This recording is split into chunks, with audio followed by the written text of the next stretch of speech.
In May of 2024, my wife's sister, Sarah, and her fiancé, Heath, then 40s, got married. They'd been together for 8 years, and in that time, Heath had become the father. Heath was the kind of man who you couldn't help but love. He always looked for an excuse to get the family together, to fire up his grills and break out the bourbon. The last time he did it was his 50th birthday. A month later, almost to the day, he suffered a massive heart attack and died. To say our family was, and still is, devastated is an understatement.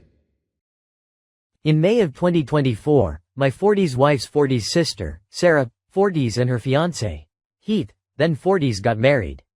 They'd been together for 8 years, and in that time, Heath had become the father Sarah's daughter, Kate, 16, had always deserved.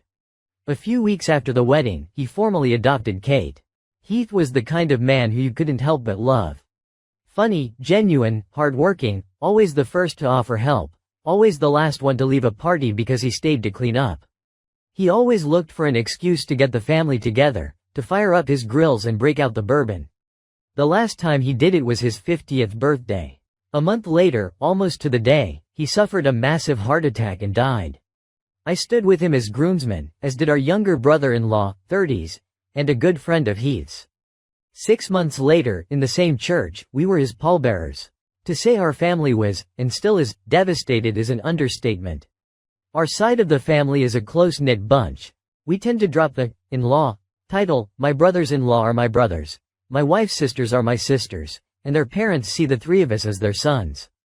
We genuinely look forward to spending time with one another, and when Heath came on the scene, he quickly became the heart of the family.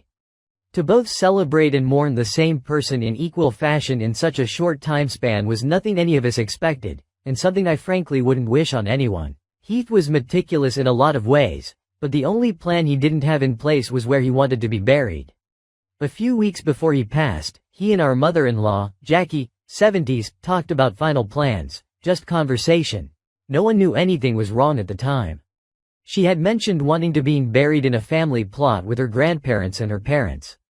She said that after she and my father-in-law, Mitch, 70s, passed, there would be 2 to 4 spaces available as most of her cousins had made other arrangements. Heath said he liked the thought of resting beside them. Cut to November of 2024, Heath was gone. Plans had to be made quickly, and space was available. He died on a Saturday. We buried him the following Friday. On Monday, Jackie received a phone call from one of her cousins, Bertha, 60s, not to offer condolences but to ask, "How could you bury that stranger next to Grandma?" The conversation was mostly one-sided. Bertha went on and on about how wrong it was that this man was buried next to their grandmother, that she'd visited the town hall to see what could be done. Jackie's only response was, "Bertha, he was my son. We just buried him. We didn't know what else to do." Mitch told us he'd never seen her so angry in 45+ years of marriage. They decided it best not to tell Sarah just yet. She didn't need the stress on top of mourning. A few days passed. Jackie got a call from Charlotte, 70s, another cousin's wife. Charlotte went on to tell Jackie that Bertha and her sister had obtained a lawyer and were going to attempt to sue Sarah for Heath's removal. It was at this point that Mitch and Jackie decided to go to Sarah and Kate's house and tell them what was going on. Sarah was understandably angry, confused, and hurt. She owned the plot that Heath was buried in and the plot beside it, so legally she was fine. But beyond that, how can someone who calls themselves family do this? One of the last people to hear the news was my wife. Not because they didn't want her to know, but because she's a firm believer in going full scorched earth when someone screws with the people she loves. They wanted advice. There needs to be a bit of context added for the next part. Before Jackie's grandparents died, they set aside a 12-plot space in the local cemetery to accommodate the needs of their kids and grandkids. A good bit of forward thinking, as Jackie's mother was one of 5 daughters. As fate would have it, the only one of the 5 daughters who was buried there was Jackie's mother, in addition to her father and her cousin. So, of the 12 plots, only 5 were in use at the time. Each of the 5 sisters also inherited a bit of farmland, and each built houses close by.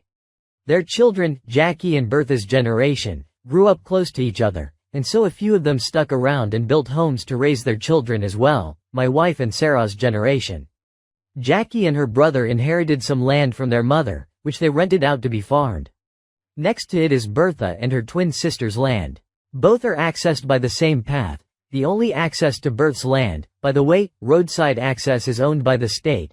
The path itself is owned entirely by Jackie and her brother. I'll spare the details of my wife's reaction, but suffice it to say, at the end of the conversation she had suggested moving Heath, moving her grandparents, and establishing a family cemetery elsewhere. If they want it, they can fucking choke on it, was what my wife said. This wasn't contrition, it was a fuck you, and my in-laws approved.